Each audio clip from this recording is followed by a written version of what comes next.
अवांजी समातुन ताईं radio voice of Sindh London. मोटी मंगण हार शाल माची कॾहिं अठई पहराज़ीम जो कुंढो मंझ कपार जह तो सभ जमार हया छट पटन सी भलारे भिटधणी जे भलारे बैत सा मुझो ही आवाज़ मुसाफ़िर radio voice of Sindh London ता थी दुनिया जी कुंड कुड़छ ताईं जंहिं जमाग ॿुधिजे पियो उन्हनि मेरी महिरबानी खे सिकवरियो सलाम शाल क़बूल पवे। 23 जनवरी 2022 आचर जे ॾींहुं प्रोग्राम सोच वीचार साण करे आवां जी ख़िदमत में हाज़िर आवां जो पंहिंजो मेज़बान हबीब लगारी। प्रोग्राम जी शुरूआत में अव्हां लाइ इहा ई दुआ त शाल जितो हुजो सुख सलामती सां हुजो कॾहिं बि ॾुखियो ॾींहुं न ॾिसो। दुनिया जी कुंड कुड़छ में जहमाग बि हुजो सिंध लाइ सिंध वासियुनि लाइ ऐं दुनिया जे मज़लूम माण्हुनि लाइ जा खोड़ींदा रहो शाल अव्हां जा ख़्वाब ताबीरनि सां लाऊं लहनि। मामूल जी भेट में अॼु कुझु मुख़्तसर हाज़िरी हूंदी पर उन में बि कोशिशि कंदासीं अव्हां जी ख़िदमत में घणे खां घणो मवाद पहुचाए अचे। प्रोग्राम में टंडे अलहियार वाक़े समेत मुख़्तलिफ़ ख़बरूं शामिल हूंदियूं।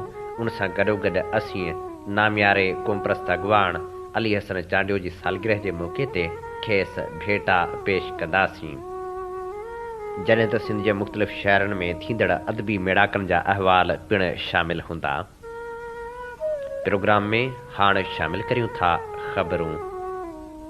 सभ खां पहिरियां हलूं था टंडे अलहियार तरफ़। टंडो अलहियार में शहीद अल्ताफ़ जसकाणी जे क़त्ल केस में नामज़द जवाबदार खलीलुर रहमान उर्फ़ भोलो खनज़ादा जे मारिजण बाद ॿिए ॾींहुं बि नामालूम माण्हुनि पारां भञडाह कई वई। भञडाह वारो केस पिणु दाख़िल कयो वियो जंहिंमें 22 ॼणनि खे नामज़द कयो वियो ऐं 25 खां वधीक नामालूम माण्हुनि ते धार केस दाख़िल कया विया। जॾहिं त औरतनि एहतजाज कयो एहतजाज दौरान पुलिस लठ बाज़ी कई। ॿिए ॾींहुं बि शहर मुकमिल तौर बंदि रहियो। सॼे शहर में पुलिस मौजूदु रही जॾहिं त छिकताण वारी सूरत हाल जे करे गैर यकीनी वारी सूरत हाल हुई ऐं शहर में ख़ौफ़ छायल हुयो। STP अॻवान असद जसकाणी ते हमले ख़िलाफ़ STP पारां मुख़्तलिफ़ शहरनि में एहतजाजी मुज़ाहिरा पिणु कया विया। STP सरबराह डॉक्टर कादर मंगसी अस्पताल पहुची ज़ख़्मी असद जसकाणी जी अयादत कई।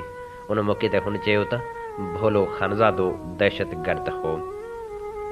हैदराबाद प्रेस क्लब साम्हूं GA सिंध तहरीक जे कारकुननि अनवर बुर्दी आशिक़ जमाली शबीर बिरोही शकूर सिंधी ऐं ॿियनि जी अॻवाणी में एहतजाजी मुज़ाहिरो कयो। नंदो में कारकुननि सदीक़ लाखाटियो वाहिद मलाह यूसुफ लाखाटियो जी अॻवाणी में शाहनवाज़ चौक ताईं रैली कढी। नवकोट में जसकाणी बिरादरी जे माण्हू शबीर जसकाणी सजाद कुंभर नादर जसकाणी सिकंदर ऐं ॿियनि जी अॻवाणी में एहतजाज कयो। बाडह में STP कारकुननि शहीद शान डहर चौक खां हैदर चौक ताईं मुनवर नूनारी कामरेड कादर बिरोही असगर नूनारी कोड़ल मलाह ऐं ॿियनि जी अॻवाणी में रैली कढी। कंदकोट में कमरुद्दीन ऐं ॿियनि जी अॻवाणी में एहतजाजी मुज़ाहिरो कयो वियो। जॾहिं त STP सरबराह डॉक्टर कादर मंगसी ज़ख़्मी असद जी अयादत लाइ अस्पताल पहुतो। उन मौक़े ते हुन मीडिया सां ॻाल्हाईंदे पंहिंजे ख़्यालनि जो इज़हार कुझु हिन रीत कयो। 10 साल पूरा जेल में हो, उन जे खून में 10 साल जेल में हो। जीअं जेल मां निकितो आहे त उन में जेल मां रिसीव करण वारो उनखे गुलनि जा हार पेश करण वारो असलम रिंद हो। असलम रिंद सां मिली हिननि शहीद अल्ताफ़ खे मारण जो मनसूबो ठाहियो जंहिंमें हू कामयाब थी विया। शहीद अल्ताफ़ खे शहीद कयो वियो। हाणे उनजे ख़ानदान जे पोयां पियान त उनजे 3 भाइरनि ते FIR दाख़िल थी आहे क़त्ल जी। असां न था ॾिजूं FIR खां।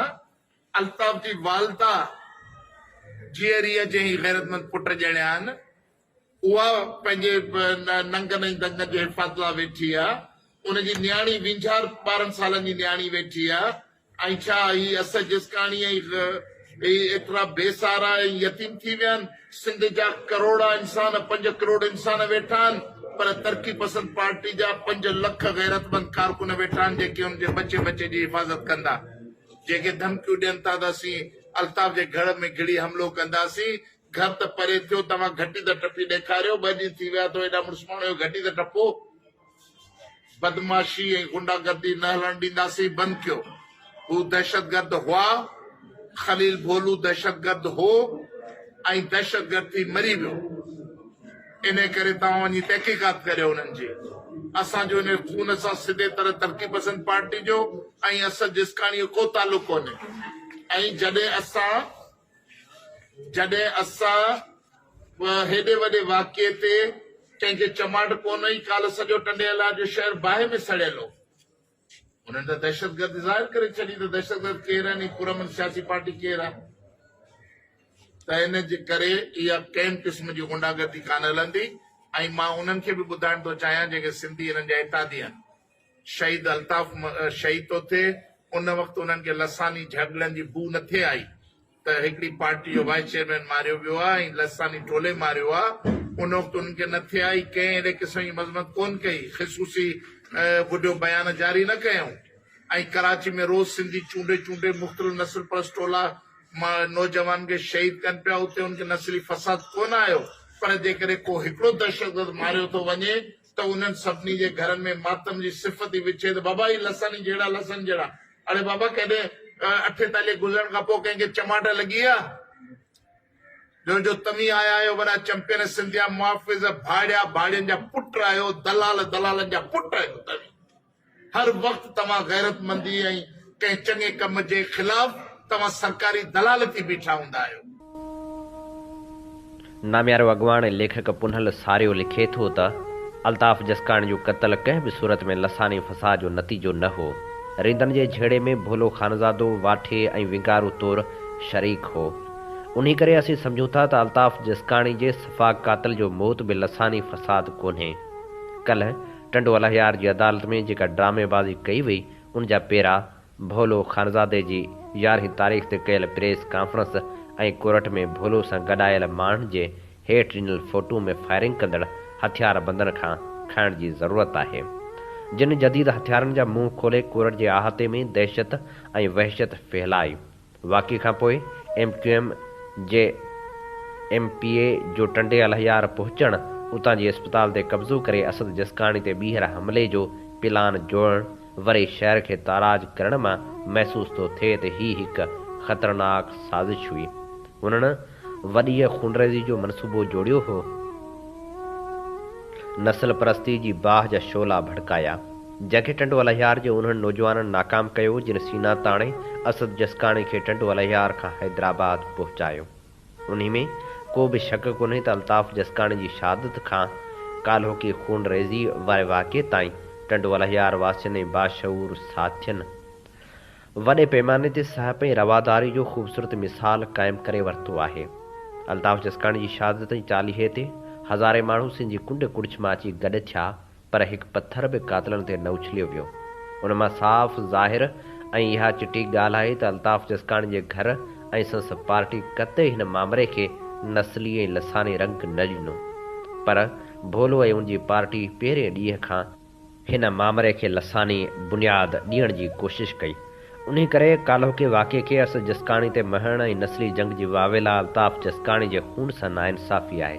टंडो अलहयार गिजर सेखां लसानियत खां पाक शहर रहियो आहे ऐं हिते जा ख़ानज़ादा या ॿिया राजपूत तोड़े उर्दू ॻाल्हाईंदड़ पाण खे सिंधी तस्वर कंदा रहिया आहिनि। इबरत अख़बार जो एवज़ी इक़बाल ख़ानज़ादा उनजो चिटो मिसाल आहे। चंबड़ हारी तहरीक खां अब्दुल सलाम बुखारी ऐं सिंध हारी पुरियत काउंसिल ताईं या PPGA सिंध तोड़े STP में बि उर्दू आबादी जा दोस्त ऐं साथी मक़ामी तौर ते उहिदेदार थी कमु कंदा रहिया आहिनि। उहा अलॻि ॻाल्हि आहे त बल्दियाती इलेक्शन हिन साल ऐं मथे साल आम चूंडूं थियण वारियूं आहिनि। उन करे सिंध अंदरि लसानी फसादनि जी कोशिशि कई पई वञे, जेका मथे सतह ते MQM ऐं PP लाइ फ़ाइदेमंद थी सघे थी, पर हिन झेड़े में बुशरा ज़ैदी जहिड़ो मौजूदो ॻोल्हींदड़ MQM ऐं ज़िले इंतिज़ामिया हर सूरत में नाकाम थियणा आहिनि, छाकाणि त हिते अक्सर आबादी कॾहिं बि सब्र ऐं तहमुल जो दामन न छॾींदी। उहा अलॻि ॻाल्हि आहे त टंडे अलहयार खे साह जे सॻे सां ॻंढे जदोजहद कंदड़ शहीद अल्ताफ़ जसकाणी जे बचनि खे भला केरु निंदड़को छॾींदो छा? बाक़ी लसानी फसाद कॾहिं बि अॼोकिन हालतुनि में सिंध जे हक़ में नाहिन। केटी बंदर भरसां हजामड़ो क्रेक वट तेज़ सामुंडी हवाउनि लॻण सबबि बहर हुसैन अल सिद्दीकी अबू सईद अल सलमान नाले 4 होड़ा सामुंडी लहरनि जे वर चढ़ी विया। बहर हुसैन होड़े में 22 मुहाणा सवार हुआ, जिन खे भरपासे में मौजूद ॿियनि होड़नि ऐं लांचनि जे मुहाणनि बचाए वरितो। जॾहिं त अल सिद्दीकी होड़े में 16 मुहाणा सवार हुआ, जिन मां 8 ॼणनि ज़हीरमुंद पठान, उस्मान मल्लाह, हारून चन्ना, खमीसो मल्लाह, सदीक मल्लाह, अकबर मल्लाह, उमर मल्लाह, भुट्टो मल्लाह खे पाकिस्तान मेरी टाइम सिक्योरिटी वारनि बचाए वरितो। जॾहिं त हिकु मुहाणे जो लाश पिणु हथ आयो आहे ऐं साॻिए होड़े जा 7 मुहाणा गुम थी विया आहिनि, जिन जी ॻोल्हा जारी आहे। ॿिए पासे अबू सईद नाले होड़ो पिणु हादसे जो शिकार थी वियो, जंहिंमें 12 मुहाणा सवार हुआ, जेके बंगाली ॿुधाया पिया वञनि। उन्हनि जो हिन महिल ताईं को बि पतो पइजी न सघियो आहे। संदन ॻोल्हा पिणु जारी आहे। होड़ा अल सलमान नाले होड़ो तेज़ सामुंडी हवाउनि सबबि ऊंधो थी वियो। होड़े में 8 मुहाणा सवार हुआ, जिन में 4 ॼणनि नूरुल इस्लाम, मोहम्मद इरफान, यूसुफ अली, मोहम्मद उस्मान खे रेस्क्यू कयो वियो आहे।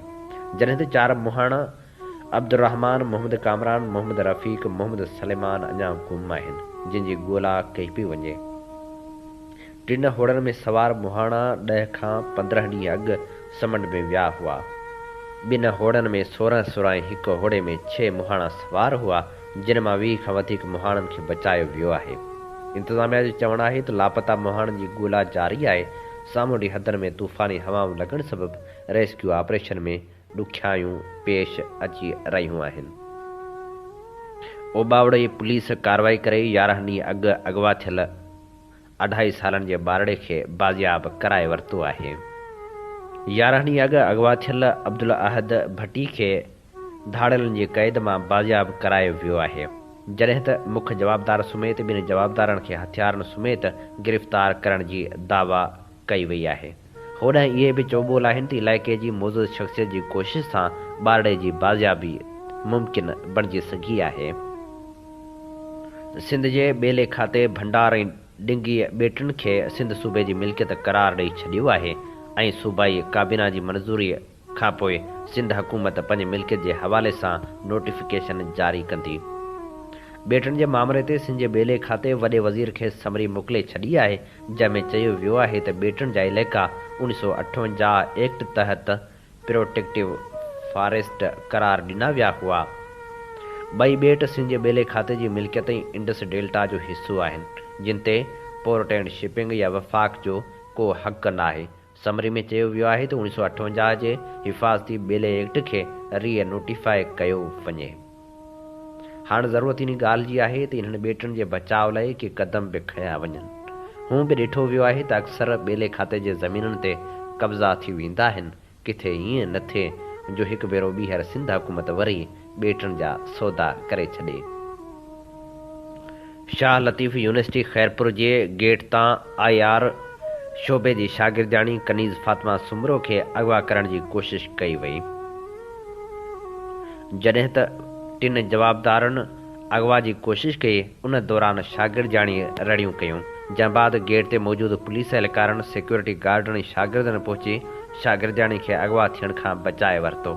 जंहिं बाद शागिर्दाणी शाह लतीफ़ थाणे ते वाक़े जो केस दाख़िल करायो, जंहिंमें ॼाणायो वियो त यूनिवर्सिटी खां घर वञण लाइ ॿाहिरि मेन गेट ते आयुसि त 3 जवाबदार ख़ालिद हुसैन, शफ़ीक अहमद ऐं क़ाइमुद्दीन सुमरो, जेके मेहरान कार में वेठा हुआ ऐं मूंखे चयाऊं त असां वटि तुंहिंजे ग़लति वीडियो आहे, चुपचाप कार में वेही रह, तूं कारी आहीं, असां तोखे क़त्ल कंदासीं। जंहिं बाद मूं रड़ियूं कयूं त जवाबदार फ़रार थी विया, जॾहिं त पुलिस कार्रवाई करे 3 जवाबदारनि खे गिरफ़्तार करे वरितो आहे।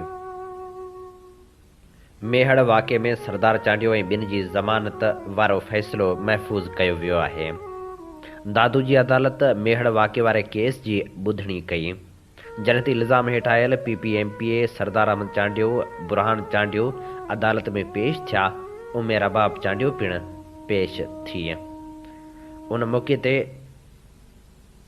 अदालत ज़मानत वारी दरख़्वास्त ते 2 धुरियुनि जे वकीलनि जा दलील ॿुधा।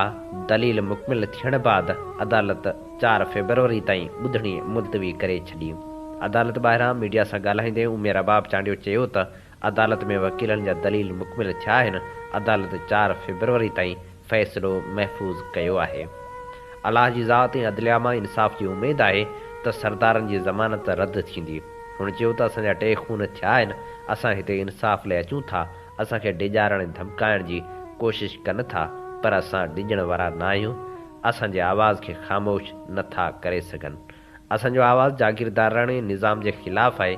केर बि उन आवाज़ खे दॿाए नथो सघे। जीअं सिंध मुहाज़ पारां धारियुनि जी आबादकारी ख़िलाफ़ एहतिजाज जो ऐलान कयो वियो आहे। जीअं सिंध मुहाज़ जो आला सतही इजलास पार्टी चेयरमैन रियाज़ अली चांडियो जी सदारत हेठि थी गुज़रियो। इजलास में सिंध जी मजमूई सूरतहाल जो जाइज़ो वठंदे चयो वियो त इमरान सरकार सिंध ते अफ़गानी मढ़णु चाहे थी। पीपी उन ॾोह में बराबर जी शरीक आहे। 60 मुल्कनि जे परॾेहियुनि बशमूल अफ़गानियुनि खे हिते शोहरियत ॾिनी पई वञे। PTI ऐं PP असां खां वतन खसणु घुरनि थियूं। हिन नाज़ुक घड़ी में सिंध जे शऊर जो ख़ामोश रहणु क़ौमी ॾोह तस्वर कयो वेंदो। ज़रदारी माफ़िया पहिरियां ई कराची ठठे ऐं जाम छोरे जी लखें एकड़ ज़मीन धारियुनि खे विकिरो करण जहिड़ो जुर्म करे चुकी आहे। अहिड़े अमल ख़िलाफ़ पुरमन जदोजहद जी शुरूआति करणु पिया वञूं। पहिरें मरहले में 30 जनवरी ते सॼी सिंध में वाह ते कारियूं पटियूं ॿधी एहतिजाजी मुज़ाहिरा कया वेंदा। 31 जनवरी ते सिंध जे सभिनी DCs खे 10 नुकाती एजेंडा ते ॿधल यादाश्तनामो ॾिनो वेंदो। जॾहिं त 24 फेबरवरी ते ज़मीननि ते कब्ज़े ऐं धारियुनि जी आबादकारी ख़िलाफ़ सुप्रीम कोर्ट रजिस्ट्री कराची आॾो धरणो हणी आला अदालत खे यादाश्तनामो पेश कयो वेंदो।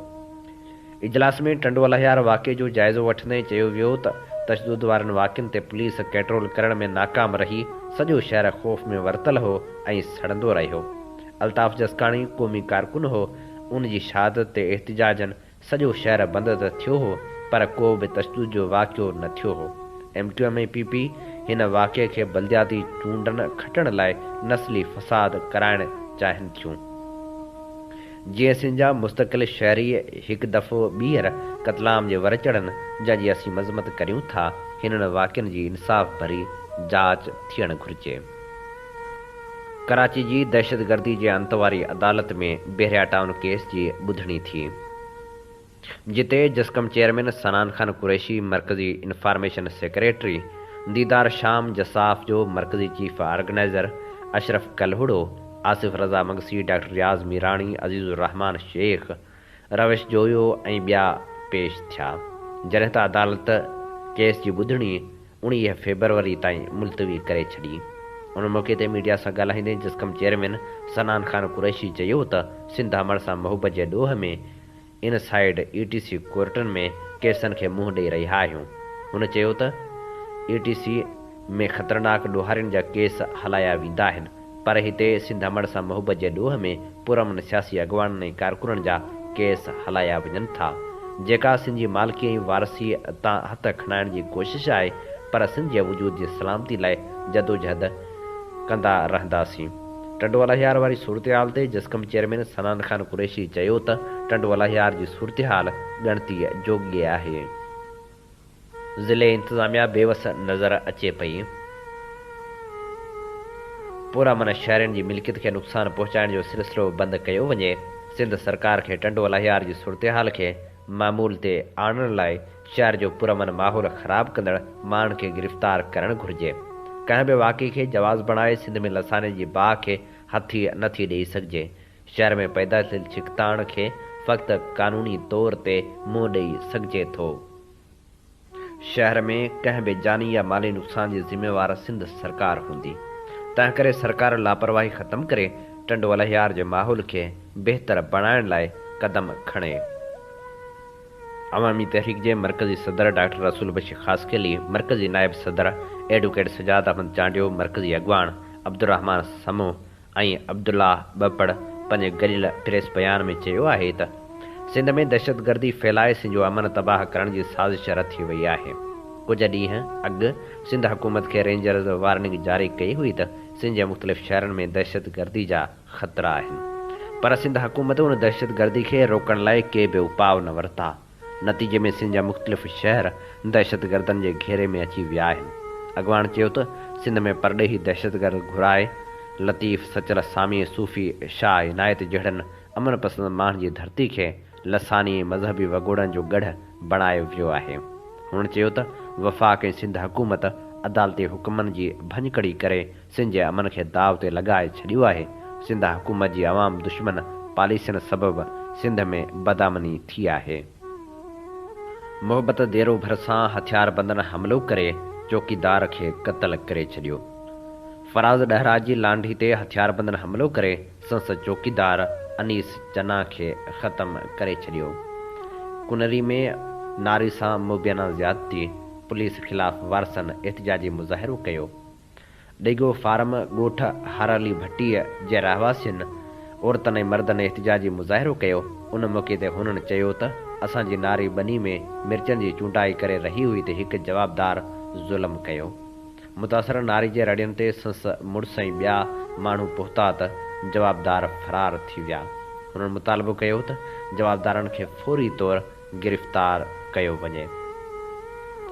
तलहार में वाह में लोढ़ियल नौजवान जो लाश हथ न अची सघियो आहे। एसएचओ टंडो बागो खे मुअतल कयो वियो आहे, जॾहिं त वारसनि जो एहतिजाजी धरणो पिणु जारी आहे। 3 ॾींहं अॻु मक़सूद उर्फ़ वसीम टालपुर खे मारकुट बाद टंडो बागो पुलिस चैनल वाह में लोढ़े छॾियो हो। वारसनि नौजवान जे लाश जी ॻोल्हा जारी रखी। चैनल मोरी ते धरणे में PPMPA मीर अलाबख्श टालपुर ऐं ॿियनि शिरकत कई, जॾहिं त धरणे जी अॻुवाणी कंदड़नि चयो त टंडो बागो पुलिस असां सां वॾो ज़ुल्म कयो आहे। क़ौमी अवामी तहरीक जे सरबराह अयाज़ लतीफ़ पलीजे चयो आहे त माण्हू जरगाए ऐं सरदारी निज़ाम जे पंजूड़ में क़ैद आहिनि। सिंध में हिकु अदालत कैंसर जी मरीज़ कैदियाणी खे फ़ौतगी बाद बेगुनाह करार ॾिनो। इंसाफ़ ऐं सरकार जी सुस्त निज़ाम मिसकिन माण्हुनि जी ज़िंदगी ज़हर बणाए छॾी आहे। सीता रोड में नगीना चांडियो जो क़त्ल केस 7 जवाबदारनि ख़िलाफ़ दाख़िल कयो वियो आहे। शागिर्दियाणी जे पीउ जी फ़रियाद ते इरफान आफ्ताब ऐं हुसैन समेत 7 जवाबदारनि मथां केस दाख़िल कयो वियो। SSP दादू ऐं जांच ऑफिसर वाक़े वारे हंधि पहुची मुआइनो पिणु कयो। सांगड़ में नौजवान लेखक कलीम बुट जे किताब रीगल चौक जी महूरती तक़रीब मुनक़िद कई वई, जंहिंखे ख़िताब कंदे तनक़ीद निगार नामियारे लेखक डॉक्टर मुबारक लाशारी चयो त शानदार तख़लीक़ सर्जण लाइ नॉर्मल खां एब नॉर्मल अंदाज़ इख़्तियार करणो पवंदो। असां वटि बि नॉर्मल न पर एब नॉर्मल समाज मौजूदु आहे। उन करे अदब ज़रिए मुआशरे जो अक्स ज़ाहिर करे सघिजे थो। समझ ऐं सोच जी आबियारी लाइ अहिड़ा प्रोग्राम इंतिहाई ज़रूरी आहिनि। सुधरियल समाजनि में इल्मु अदब ऐं किताबनि ते ॻाल्हायो वेंदो आहे। सदारती ख़िताब कंदे हुन वधीक चयो त जबलतनि खे दुनिया में किथे बि रोकियो न वियो आहे। नावल में इंसान जो फिज़िकल ऐं नॉन फिज़िकल कैफ़ियतूं आहिनि। अख्तर हफ़ीज़, यूसुफ जोयो ऐं अमर लेगारी ॻाल्हाईंदे चयो त कलीम जे नावल में फ़र्द जिन समाजी मुजाहरनि में भोॻे थो उन जूं महसूसात मौजूदु आहिनि। हिन खे सियासी समाजी नावल बि चई सघिजे थो। हीउ नावल सम्झाए थो त समाज जे बीमारियुनि जो इलाज पाण ॻोल्हियूं। प्लाट ऐं टेक्निक जे लिहाज़ खां शानदार नावल आहे। नावल निगार कलीम बुट चयो त अदब 2 हिस्सनि में विरहायल आहे, हिकु ख़्याली ऐं ॿियो हक़ीक़ी अदब। असांजे समाज खे अॻिते वठी वञण लाइ मुआशरे जे मनफ़ी लाड़नि खे निर्वार करणु खपे। मूं हिन खां अॻु 7 नावल लिखिया आहिनि जेके सभई समाज जे मनफ़ी किरदारनि ऐं हिकु ख़ुदि मुख़्तियार मुआशरो जोड़ण लाइ उन जे मुख़्तलिफ़ किरदारनि वसीले पंहिंजा ख़्याल पेश कया आहिनि। नावल ते उस्ताद निज़ामाणी, मीर हसन मरी, अज़ीम रुंझो, वली मुहम्मद ख़ासकिली ऐं ॿियनि पिणु वीचार वंडिया। उन खां अॻु नावल रीगल चौक जो महूरत कयो वियो। तक़रीब में लेखक, शाइरनि ऐं सहाफ़िन सुमेत बाशऊर नौजवाननि वॾे अघ में शिरकत कई। सिंधी अदबी संगत शाख टंडो मोहम्मद ख़ान पारां सिंधी ॿोली जे नामियारे लेखक, अदीब, दानिश्वर, शाइर, मुहक़िक़ ऐं सिंधी अदबी संगत ज़िले टंडे मोहम्मद ख़ान जे राबता सेक्रेटरी आज़म भट्टी सां अदबी रिहाण रचाए संस इल्मी ऐं अदबी ख़िदमतनि एवज़ सास शाख टंडो मोहम्मद ख़ान पारां मञता एवार्ड ऐं टंडो मोहम्मद ख़ान जे टालपुर ख़ानदान पारां मीर ग़ुलाम अली टालपुर यादगार गोल्ड मेडल ऐं अंजमन तरक़ी पसंद मुसनफ़ीन टंडो मोहम्मद ख़ान पारां मञता सर्टिफिकेट सां नवाज़ियो वियो। रिहाइण वारी तक़रीब खे सिंधी अदबी संगत सिंध जे मरकज़ी जॉइंट सेक्रेटरी ख़ाकी जानी सदारती ख़िताब कंदे चयो त आज़म भट्टी घण रुखी शख़्सियत जो मालिक आहे, जेको न रुगो टंडो मोहम्मद ख़ान पर हाणे समूरी सिंध जी सुञाणप आहे। हू हिकु मुहक़िक़ शाइर ऐं ज़िम्मेवार लेखक सां गॾोगॾु पंहिंजी धरती ऐं ॿोली सां सचो आहे। क़ौमी ॿोली मुहिम खां वठी ॿिटे निज़ाम ख़िलाफ़ जदोजहद ताईं संस किरदारु हमेशह मुतहरिक रहियो आहे। आज़म भट्टी सिंधी अदबी संगत शाख टंडो मोहम्मद ख़ान खे उरूज ते पहुचाइण जी अलामत आहे। संस इल्मी अदबी तहक़ीक़ी सरगर्मियुनि खे समूरी सिंध में शानदार पज़ीराई मिली आहे। हुन चयो त उहो सुठो सवण आहे त ॿोली इल्म ऐं अदब जी ख़िदमत करण जे हवाले सां शाख टंडो मोहम्मद ख़ान खेसि एवार्ड सां नवाज़े साणस रिहाण रचाए खेसि मञता ॾेई मुस्बत क़दम खयो आहे। तक़रीब खे ख़िताब कंदे साहिब रिहाण आज़म भट्टी चयो त आउं सिंधी अदबी संगत शाख टंडो मोहम्मद ख़ान टालपुर ख़ानदान ऐं अंजमन तरक़ी पसंद मुसनफ़ीन पारां मिलियल मञता ते इंतिहाई मशकूर आहियां। हुन चयो त मूं को बि वॾो कारनामो सरअंजाम न ॾिनो आहे, पर जेको बि फ़र्ज़ु अदा कयो आहे उहो पंहिंजी धरती ॿोली इल्म ऐं अदब जो कर्ज़ सम्झी हिकु अदबी वर्कर ऐं ॿोली जे ख़ादम जी हैसियत सां पंहिंजो किरदारु अदा करण जी कोशिशि कई आहे। हुन चयो त असां लाइ अवल ऐं आख़िर सिंध ई सिंधी अदबी संगत ई आहे, जंहिंजे लाइ हर वक़्तु हर क़िस्म जी क़ुर्बानी ॾियण लाइ तयारु आहियां। हुन चयो त सिंध जिन हालतुनि मां गुज़री रही आहे उन्हनि हालतुनि में साञाहवंद तबिके जे असराते किरदार जी तमामु घणी घुर्ज आहे। नाम्यारे लेखक ऐं ज़राई माहिर मिठल जसकाणी चयो त सिंधी अदबी संगत शाख टंडो मोहम्मद ख़ान जूं सरगर्मियूं कंहिंखां बि लिकियल न आहिनि। उहो ई सबबु आहे जो अॼोके रिहाण ऐं एवार्ड जी तक़रीब उन्हनि जी मञता जो चिटो सबूत आहे। हुन चयो त आज़म भट्टी जी शख़्सियत जा खोड़ सारा पासा आहिनि जिन ते दोस्तनि तफ़सीली ॻाल्हायो आहे। ऐं बसि इहो ई चवंदुसि त आज़म जी माना आहे वॾो ऐं आज़म भट्टी अमली तौरु वॾो थी ॾेखारियो आहे। हुन अमली तौरु पंहिंजी इल्मी अदबी ऐं तारीख़ी किरदार जी मुस्बत हुजण जो सबूत बि ॾिनो आहे। मीर काज़म रज़ा टालपुर चयो त आज़म भट्टी जी इल्मी अदबी शख़्सियत जा पहलू निमाया रहिया आहिनि, पर अॼु संस ज़िंदगी जे ॿियनि खोड़ सारनि मुस्बत पहलुअनि बाबति बि ॼाण मिली आहे। हुनखे जिते अदब सां जनून जी हद ताईं चाह आहे उते हुन तारीख़ जे वर्कनि तां दज़ हटाइण में बि कामयाबी हासिल कई आहे। उन करे ई आऊं ग़ैर ऐलानिया तौरु खेसि पंहिंजो उस्ताद सम्झंदो आहियां। उस्ताद अब्दुल करीम सुमरे ख़िताब कंदे चयो त आज़म भट्टी मुंहिंजे क्लास में पढ़ियो आहे, उहो मुंहिंजो भाॻ आहे। हज़ारे शागिर्द पढ़ी विया, पर आज़म भट्टी जी गुण पासा ऐं शख़्सियत जो अहातो करण जा लफ़्ज़ मूं वटि न आहिनि। लखनि जी आबादी जे शहर में लफ़्ज़नि जो इस्तेमालु करण ऐं उनजे ॾांव सां पुरो हुजणु आज़म भट्टी लाइ कुदरत जी नेमत आहे। उन करे ई संस दिलि कुशादा ऐं दामन मोहबतनि लाइ वसी आहे। सास शाख टंडे मोहम्मद ख़ान जे सेक्रेटरी आगा जान आगा चयो त सिंधी अदबी संगत टंडे मोहम्मद ख़ान जे सथ खे एके इतिहाद ऐं ॿधी सां हलाइण ऐं कामयाबियूं माणण में आज़म भट्टी जो वॾो हथु आहे, जंहिं हमेशह अदबी वर्कर बणिजी इल्म अदब जी ख़िदमत कई आहे। हुन चयो त अॼु जेके एवार्ड खेसि मिलिया आहिनि उहे एज़ाज़ आज़म भट्टी लाइ न, पर उन्हनि एवार्डनि लाइ आज़म भट्टी जो अदा कयल किरदारु वॾो एज़ाज़ आहे। आज़म भट्टी सचाई ऐं ईमानदारी सां अदब जे शोबे में ख़िदमतूं सरअंजाम ॾिनियूं आहिनि। असगर भट्टी ख़िताब कंदे चयो त आज़म भट्टी पंहिंजे लिखणियुनि में इनफ़रादियत जो हामिल आहे, जंहिं खोड़ सारनि मौज़ूअनि खे कलमबंद करे पंहिंजे किरदार खे ज़िंदा ऐं जावेद करे छॾियो आहे। तक़रीब खे अंजमन तरक़ी पसंद मुसनफ़ीन जे सदर एजाज़ अली जसकाणी, डॉक्टर शकील अहमद कुरैशी, रफ़ीक आस लगारी, डॉक्टर जमाल नासिर सोलंगी, निसार अहमद नाज़, अब्दुल सत्तार आकाश टिखड़ाई, अकरम भट्टी, डॉक्टर GM गुल, रमज़ान शोरो, राव गुलाम हुसैन, जावेद हाले पोटो, फ़याज़ लेगारी, मोहम्मद अली सारम सरियो, तमीज़ुद्दीन कुरैशी ऐं ॿियनि ख़िताब कयो। उनखां सभिनी महिमाननि, अदीबनि, दानिश्वरनि, शाइरनि ऐं सञाहवंदनि खे अजरखूं गुलनि जा हार ओढाया विया, जॾहिं त नौजवान रागी जान मोहम्मद लेगारी, ग़ुलाम नबी शाइर ख़ासखेली ख़ूबसूरत कलाम झुंगारे तक़रीब खे पूरा रौनक बणाए छॾियो। हीअ असीं वञी ख़िदमत में पेश करे रहियासीं ख़बरूं। ऐं हाणे सोच वीचार में भेटाउनि जा गुलाब आछूं था।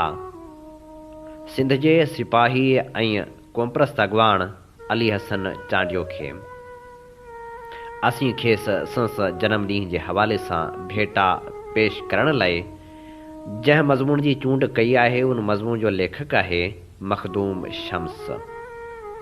सिंध जे उन यगाने आशिक़ जो जनम ॾींहुं आहे जेको मोहन जे दड़े वारी धरती जे उन ख़मीर मां ॼमियो आहे जंहिं ख़मीर मां शाह भिटाई साईं जीम सैद शहीद मखदूम बिलावल कामरेड सोभो ज्ञानचंदाणी सचल सरमस्त ऐं सभई अहिड़ा हीरा मोती पैदा थिया जिन पंहिंजे इल्मु तख़लीक़ी सलाहियतनि सियासी बसीरत शाइरी ऐं जदोजहद वसीले न सिर्फ़ ज़िंदगी जे इसरारनि खे नई माना ॾिनी पर पंहिंजे इल्मी जदोजहद वसीले हिन धरती जो घाट हमेशह ऊचो रखियो।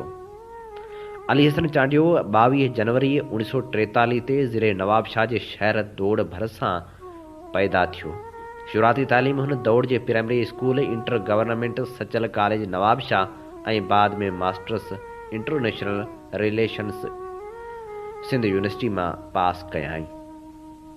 सियासत जी शुरूआत हुन सिंध नेशनल स्टूडेंट्स फेडरेशन खां कई। हुन MRD तहरीक दौरान गिरफ़्तारी ॾिनी ऐं फ़ौजी अदालत खेसि 1 साल ऐं 10 कोड़नि जी सज़ा ॿुधाई। अली हसन चांडियो न सिर्फ़ मुंहिंजो सियासी उस्ताद हो पर असां सियासी हमसफ़र पिणु हुआसीं। सिंध जी उहा कुंड न हुई जंहिंखे अली हसन जे पेरनि सजदो न कयो हुजे। पंहिंजे वतन ऐं क़ौम सां अथाह मुहबत कंदड़ अली हसन चांडियो शुरू खां ई मुदे ख़ारिज सियासी कल्चर ऐं मुसलत पसंदी जो मुखालिफ़ रहियो। पाण हमेशह चवंदो हो त मुसलत पसंदी कंहिं बि जदोजहद खे सबूदाज़ करण जी फ़क़्ति चाल आहे जेका तव्हांखे पंहिंजे मक़सद तां हटाइण लाइ इस्तेमालु कई वेंदी आहे। हुन पंहिंजी बीमारी जी परवाह न कंदे सिंध जी वस्ती वस्ती ऐं ॻोठ ॻोठ पहुची मायूसी हेठि वेठल सियासी कारकुननि खे नओं उत्साह ॾिनो ऐं खेनि उन ॻाल्हि जो अहसासु ॾियारियो त सिंध में तब्दीली जो वाहिद हल अवामी जागृता ऐं सियासी चुरपुर आहे। अली हसन चांडियो नज़रियाती ऐं क़ौमप्रस्त पार्टियुनि में study circles socialist study circles ऐं लेक्चर जो तमामु घणो हामी हो। पाण हमेशह चवंदो हो त सिंध जो मुस्तक़बिल ख़ुशहाल बणाइण जे लाइ असांजे नौजवान खे दुनिया जा इल्म ऐं दुनिया अंदरि थींदड़ तब्दीलियुनि खे नज़र में रखणो पवंदो। अली हसन चांडियो रूमी जे उन आवाज़ जो पड़ाॾो हो जंहिं में हुन चयो हो त पंहिंजे आवाज़ बजाए पंहिंजनि दलीलुनि खे सघारो कयो छो त गुल ककरनि जे घटिजण सां न पर वसण सां पैदा थींदा आहिनि। अणथक जदोजहद में ईमान रखंदड़ ऐं मुसलसल मुतालो कंदड़ अॻवान कमाल जी तक़रीर जो फ़न अली हसन जी निमाया ख़ासियत हुई। शहीद नज़ीर अब्बासी नेल्सन मंडेला ऐं सिंध जे क़ौमी तहरीक बलोच पार्लियामेंट खां पहाड़नि ताईं सुमेत अली हसन जा समूरा लिखियल किताब सिंध जी तारीख़ में हिकु शानदार ड्राफ्ट जी हैसियत रखनि था जंहिंमां सिंध जो मौजूदा ऐं ईंदड़ नस्ल हमेशह रहनुमाई वठंदो रहंदो। अली हसन चांडियो लगातार जदोजहद कंदो रहियो ऐं लिखंदो रहियो। हुन जी पूरी जदोजहद सिंध जी सुजागी लाइ रही। हुन जी हर विख वतन सां वफ़ादारी वारी रही। कराची में सिंधियुनि जे हक़नि जी जदोजहद जी ॻाल्हि हले ऐं अली हसन जो ज़िक्र न थिए उहो मुमकिन न आहे। इनफ़रादी तौरु या गॾियल प्लेटफार्म ते सिंध जी दिलि कराची में सिंध जे हक़नि लाइ जेका बि जदोजहद हुई अली हसन चांडियो उनजो मुतहरिक हिसो रहियो। ॿिटे मकानी निज़ाम खे ख़तमु कराइण समेत सिंधी ॻोठनि खे ॾाहिण ख़िलाफ़ अली हसन धरती धणियुनि जे हक़नि लाइ हमेशह मिसाली किरदारु अदा कयो। सिंध जी सियासी जदोजहद जे अमल में हमेशह अली हसन बाअमल रहियो। हुन कॾहिं बि सियासी मैदान में पंहिंजे असूलनि ख़िलाफ़ आण न मञी। संस सभ खां वॾी ख़ूबी उहा हुई जो हुन कराची खे पंहिंजी सियासत जो मर्कज़ बणायो ऐं आधा तुम्हारा ऐं आधा हमारा चवण वारनि खे इहो वाज़ह पैगाम ॾिनो त कराची सिंध आहे ऐं सिंध माण्हुनि जो आफ़ाक़ी वतन आहे जंहिंजो हिकु इंच बि नस्ल परस्त दहशतगर्दनि हवाले न कंदासीं। अली हसन दुनिया जे इनकलाबी अॻवान जा दलील गॾु करे सिंधियुनि जे क़ौमी सुजागी लाइ जतन कया। संस शानदार लिखणियूं हर दौर में सिंधी अवाम जी रहनुमाई कंदियूं रहंदियूं। हुनजो हिकु अहिड़ो बासूल सियासत ऐं सियासी जदोजहद में ईमान हो जंहिं सियासत में कारोबार शामिल न हुजे। बज़ाहिर कमज़ोर ऐं बीमारियुनि सां भरियल जिस्म में पहाड़नि जेॾा हौसला, फ़लसफ़े ऐं तारीख़ जो शऊर, तजर्बा ऐं बेवफ़ायूं ॾिसण खां पोइ बि हू कॾहिं बि मायूस न थियो ऐं हिकु नए अज़म ऐं हौसले सां अॻिते वधंदो रहियो। हूअ शख़्सियत परस्ती जो क़ाइल न हो ऐं न ई अक़ल ऐं कुल हुजण जी दावा कयाईं। हर कंहिंखे देरि सवेर वञिणो आहे, पर सुवालु इहो आहे त तव्हां पंहिंजी हयाती कीअं था गुज़ारियो, मक़सदु कहिड़ा अथव? छो त ज़िंदा रहण खां वधीक ज़िंदा रहण जो मक़सदु अज़ीम हूंदो आहे। सिंधी समाज जिते माण्हू बोतारनि, पीरनि, मीरनि ऐं वॾेरनि जी जार में फाथल हुजनि, उते अली हसन जहिड़ा किरदार दरअसल समाज जा आज़ाद रूह ऐं किरदार आहिनि जेके मुआशरे खे समाजी इर्तिका तहत अॻिते वठी वञनि था। अली हसन चांडियो सिंध जो हिकिड़ो अहिड़ो अमल किरदार जंहिंखे सिंध सदियुनि ताईं विसारे न सघंदी। हुन हमेशह अॻु खां अॻुभरो रही तारीख़ जे सुफ़न ते पंहिंजे पेरनि जा निशान छॾिया। हू सिंध जो अहिड़ो किरदार जंहिंखे कॾहिं बि विसारे न सघिबो, जेको हर जनम में हिन मिटी जी कुख मां ॼमंदो ऐं यादि रखियो वेंदो। हीअ असीं भेटाउनि जा गुलाब आछे रहियासीं अली हसन चांडियो खे, ऐं हाणे अचो त अली हसन चांडियो खे ॿुधूं। सिंध जी क़ौमी जदोजहद जे अहम किरदार कामरेड अली हसन चांडे जी हिकु यादगार तकरीर जेका हिन सामूंडी ॿेट धारियनि खे विकिणण ख़िलाफ़ ठटे में कई हुई, अवां जी ख़िदमत में पेश करे रहिया आहियूं। सामईन, अली हसन चांडियो हिन जूं यादगार लिखणियूं, हिन जा किताब, हिन जूं तकरीरूं सिंध जी मज़ामती जदोजहद में कामरेड अली हसन चांडियो खे हमेशह यादि रखंदियूं। कामरेड अली हसन चांडियो जी हिकु यादगार तकरीर अवां जी ख़िदमत में पेश करे रहिया आहियूं। धरती असांखे हीअ आहे त हिकिड़ा माण्हू 5 साल इक़्तिदार में रहिया ऐं 5 सालनि में जेके उन्हनि तकलीफ़ूं ॾिनियूं आहिनि, उन्हनि ख़ुशहाली, तरक़ी, इज़त, वक़ार ॾियण जे बजाए उन्हनि ॿोॾूं ॾिनियूं जंहिंमें तबाही ऐं बर्बादी थी। उनखे बचाए न सघिया असांजे माण्हुनि खे। उन्हनि माण्हुनि खे पिनणु सेखारियो ऐं उन्हनि खे वरी अटे जे ॿोरी लाइ बि जेको आहे सो मथे में लच्छू हणंदा हुआ। उन्हनि कराची शहर धारियनि ऐं दहशतगर्दनि जे हवाले करे छॾियो, जिते रोज़ असांजा माण्हू मासूम, मिसकीन सिंधी माण्हू ऐं उन खां सवाइ बेगुनाह माण्हू जेके आहिनि रोज़ टारगेट थी क़तल थियनि था ऐं उहे हुकूमत में हुआ, उन्हनि जी गीची में रसो कोन पियो। हू सिंध जी सॼी ॿाराड़ी छटे खां वठी करे कश्मीर ताईं उन्हनि धाड़ेलनि, रज़ननि ऐं कातलनि जे हवाले करे छॾी। अॻे वॾा माण्हू खजबा हुआ, ॿुधंदासीं फलाणो रईस अगवा थी वियो, पर अॼु जेको पटे वालो आहे, रिटायर थियो आहे, हुनजे घर में 2 लख रुपया आहिनि, उहो बि अगवा थिए थो। जंहिंजे घर में हिकिड़ी गऊं आहे, 4 बकरियूं आहिनि, हिकिड़ी मेंह आहे, जंहिंजी मिल्कियत 3 लख रुपया थींदी, उहो बि अगवा थिए थो। सिंध जी ॿाराड़ी में क़बाइली झेड़ा, कतलेआम, न्याणियुनि जो कोस, कारोकारी, ज़िलतूं, बुख, बदहाली, इन खां सवाइ 5 सालनि वारी हुकूमत असांखे कुझु बि न आहे ॾिनो। मुश्किलातूं असांजे लाइ पैदा कयूं, ॿियो कुझु बि न ॾिनो। दहशतगर्दनि खे, गुंडनि खे ताक़तवर कयो वियो। ग़रीब मिसकीन जेके आहिनि उन्हनि खे जेको आहे सो तकलीफ़ ॾिनी वई, उन्हनि खे जेको आहे सो कमज़ोर बणायो वियो। हिकिड़ा अहिड़ा माण्हू जिन जे खीसे में हिकिड़ो पैसो कोन हूंदो, उहे अॼु अमीर थी विया, हलिया वज़ीर थी विया, बशीर थी। करप्ट तरीन हुकूमत जेका आहे 5 साल में तारीख़ जी करप्ट तरीन हुकूमत जेका आहे उहा साबित थी। असांजो ख़्यालु हो त आमरियत खां जमूरियत बहितर आहे। जमूरियत आहे उन करे जेको आहे सो माण्हू खे इंसाफ़ मिलंदो। हिकिड़ो लाड़काणे मां हिकिड़ी न्याणी आहे, औरत आहे, उन वटि 2 हिकिड़ा MP जेके आहिनि उमेदवार विया साबिक़ा दौर जा पीपल्स पार्टी जा। उन्हनि चयो त असीं वोट वठण आया आहियूं। उन चयो त वोट बाद में, पहिरियां सिर्फ़ु मूंखे हीउ ॿुधायो त सिंध में तव्हां जेके बेपहुच अक़लियत वारा माण्हू आहिनि, सिंधी हिंदू आहिनि, उन लाइ तव्हां छा कयो आहे? उन ते हू हमरा चिड़ी ऐं हलिया विया त तूं असांखे गारियूं थी ॾी, तूं असांखां जेको सवाल थी पुछी। माण्हुनि चवणु शुरू कयो आहे त अॼु भुट्टो ज़िंदा कोन्हे, अॼु बेनज़ीर भुट्टो कान्हे, अॼु भुट्टो ख़ानदान सॼो क़बरुनि में आहे। उन करे माण्हू ज़िलतूं सही हाणे इन नतीजे पहुता आहिनि। घटि में घटि तव्हां हुनखे कुझु ॾिनो त कोन, उहे तव्हां खां पुछी त सघनि था त वरी जो ईंदो त तव्हां असांखे छा ॾींदो? असीं कराची में रहूं था, असांखे ख़बर आहे त कराची में घरां निकिरंदा आहियूं त ॾींहं में असांखे 10 फ़ोनूं ईंदियूं आहिनि, किथे आहियो, केॾी महिल था पहुचो। असांजा ॿार स्कूलनि में वेंदा आहिनि, नौकरियुनि ते वेंदा आहिनि, असां परेशान हूंदा आहियूं जेकर फ़ोन बंदि थी वियो। गणती हूंदी आहे त ॿार असांजो केॾी महिल थो पहुचे। छो त कातिल रहज़न ऐं उहे वरी हुकूमत में बि हुजनि, माज़ी जे हुकूमतुनि में बि, निगरान हुकूमतुनि में बि हुजनि, ऐं वरी सुभाणे बि गठजोड़ उन्हनि सां थींदी।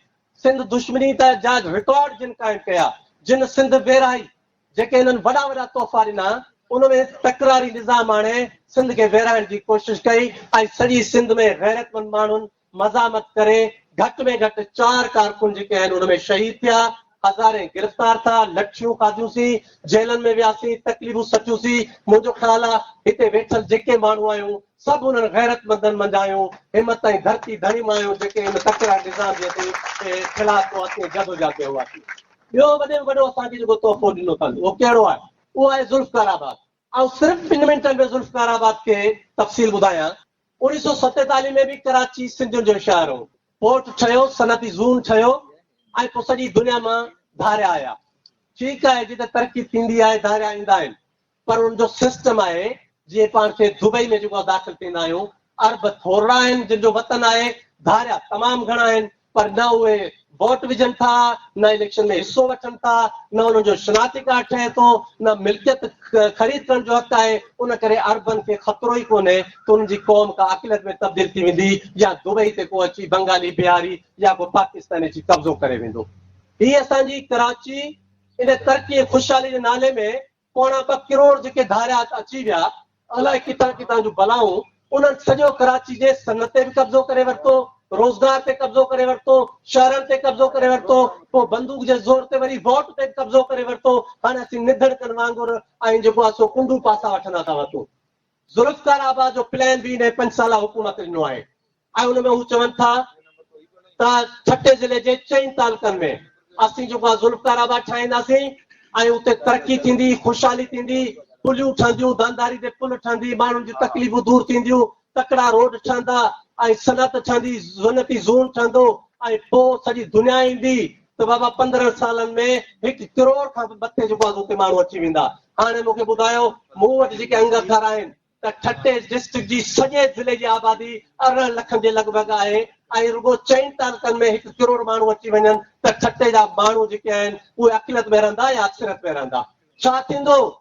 जवाब आहे त हिननि मां केर बि MLA MP न थी सघंदो, छाकाणि जे बलाऊं जेके आहिनि, सिंध दुश्मन बलाऊं जेके आहिनि उहे ईंदियूं ऐं 1 करोड़ माण्हू हूंदा, उन्हनि जे हथनि में बंदूकूं हूंदियूं, उन्हनि खे सपोर्ट थींदी ऐं सभु जेके आहिनि वोट मेड़े चूंडे खणी ठपा हणी MP MLA थी वेंदा। ऐं इन खां वॾी ख़तरनाक ॻाल्हि हीअ आहे त सिंध खे ऐं पाकिस्तान खे इहे असांजा पोर्ट हलाईंदा आहिनि।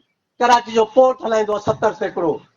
जॾहिं कराची खां वठी करे ही जेको आहे कराची सॼे समुंड ते कब्ज़ो थी वियो आहे, हाणे ही छटे वारे अली बंदर ताईं कब्ज़ो करणु चाहिनि था, समुंड जी मिल्कियत ऐं वसीला तव्हां खां खसणु चाहिनि था।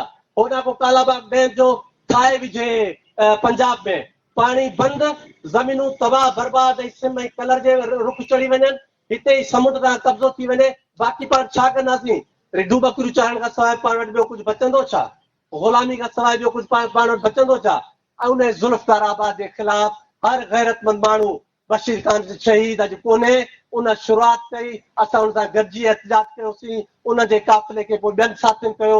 असीं त मलंग क़िस्म जा माण्हू आहियूं, क़ौमी कारकुन आहियूं, असांजे बुनियादी नज़रियाती फ़लसफ़े में मक़सदु बि आहे त सिंध दुश्मन रिथा कहिड़ी बि हूंदी उनखे क़बूल कोन कंदासीं। उन ते जहिड़ियूं बि धमकियूं मिलनि, के दहमान मिलनि, के हिते जेको आहे सो पंहिंजा सिस्टम जेको आहे सो कनि, असां ज़ुल्फ़कार आबाद ठहण कोन ॾींदासीं, कोन ॾींदासीं, कोन ॾींदासीं। सिंध खे बचाइण चाहियूं था ऐं 10 माण्हुनि जो कमु इहो आहे त ईंदड़ 10 सालनि ते हुनजी नज़र हुजे। असांजे ईंदड़ 10-15 सालनि ते नज़र आहे त वापारी, इक़्तिदार में जेके वापारी वेठा आहिनि, इहे बिज़नेसमैन वेठा आहिनि, इहे इन्वेस्टमेंट कनि था पिया, करोड़नि अरबनि खरबनि रुपयनि इन्वेस्टमेंट करे ही ॿेट जेके डिंगी ऐं भंडार ॿेट हिननि विकिया आहिनि, ही जेके ज़ुल्फ़कार आबाद जूं ज़मीनूं कब्ज़ो कयो अथनि ऐं विकिणण जी कोशिशि कनि था, त दोस्तो साथियो अचो त पाण उन्हनि खे रोकियूं ऐं मुश्तरका तौर ते अहिड़ो लाइमल ठाहियूं त 1 to 1 मुक़ाबिलो करे असां हिननि टपी खे ऐं जेके सिंध दुश्मन माण्हू आहिनि ऐं ज़ुल्फ़कार आबाद जा हामी आहिनि उन्हनि खे शिकस्त ॾियूं। सिंध नेशनल मूवमेंट पंहिंजनि समूरनि कारकुननि खे छटे में मोबिलाइज़ कंदी, सरगर्म कंदी, पंहिंजो जेको किरदारु आहे असां पंहिंजो तारीख़ी किरदारु अदा कंदासीं ऐं इंशाअल्लाह ताला पाण फातह थींदासीं, सुरखुरू थींदासीं। असां समूरनि दोस्तनि साथियुनि जी महिरबानी। जी अली हसन चांडियो जे इन ख़ूबसूरत ॻाल्हियुनि सां अॼोके प्रोग्राम जो वक़्तु पंहिंजी पुॼाणी ते पहुचे थो। पंहिंजे मेज़बान हबीब लगारी खे इन साॻी दुआ सां ॾींदा इजाज़त। वसे बिट तुंहिंजी भलारा सदा सदा देस परदेस सारा वसन। कॾहिं सींद सिंजी न मेरी थिए, कॾहिं मोड़ कंहिंजा न मुरझाइजनि। सिंध मुंहिंजी अमा सूंह तुंहिंजी मथां छा लिखी छा लिखां छा लिखी छा लिखां ओ सिंध मुंहिंजी अमा। दुनिया जा सिंधियो हिक मुठ थी सिंध बचायो। सिंध मुंहिंजी अमा सूंह तुंहिंजी मथां छा लिखी छा लिखां। सिंध जो क़ौमी आवाज़ radio voice of Sindh London.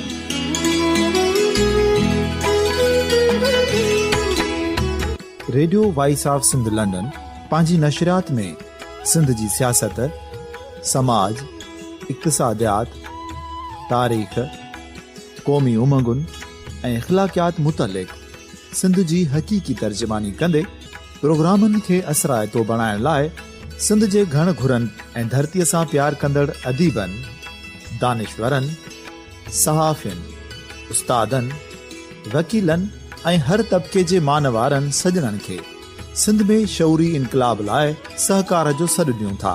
अचो त गॾिजी सूफ़ियुनि ऐं संतनि वारी सिंध जो ओज हिक मुठ थी वरी वापसि आणण वारे सफ़र जा साथारी बणिजऊं।